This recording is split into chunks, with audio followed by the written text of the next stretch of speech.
The community bank model is really unique and it's great to be a part of. In fact, community banking started around about, for us, around about 14 years ago when the big banks left the local strips and Canterbury and Surrey Hills branches opened. And it's all about locals coming together, supporting the community bank and profits going back out to the local community. But it makes a huge difference to the local community, many of which are sporting clubs and not-for-profit organisations. The Boroondara Youth Foundation is a youth-led grants foundation. We provide grants to young people. I think the most spectacular thing about it is young people actually assess those grants as well. And the foundation wouldn't exist without the community bank. So the community bank has not only provided mentoring and guidance and support, but they've been a really genuine partner in this. It's not just about young people assessing grants. They genuinely, it's an empowering process because of the community bank.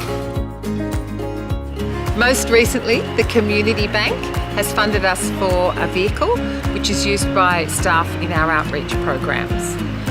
One of those programs, the chief of those programs, is the Family Services Program, which works with vulnerable families, referred through maternal and child health, schools, other people in the community, and sometimes child protection. You've really given us some important resources to actually reach our community and reach the most vulnerable clients.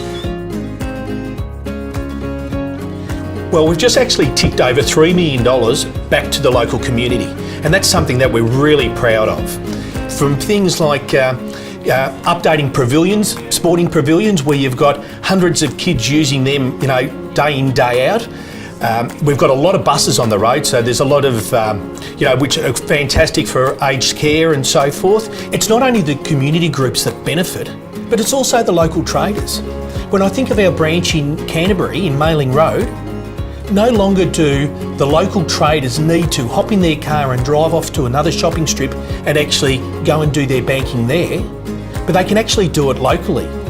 Well, without the actual community bank's funding this year, we probably wouldn't have taken on the task of fielding a women's team, because that's going to be an extra financial burden. So really that's a wonderful community aspect, that we can actually have 35 girls playing footy for the first time, and the community bank funding has been an essential part of making that happen. The community bank sponsorship has gradually grown over the years, and it's now become such an integral part of our whole fundraising sort of accumulation of finances for the year that we'd really be stretched without it.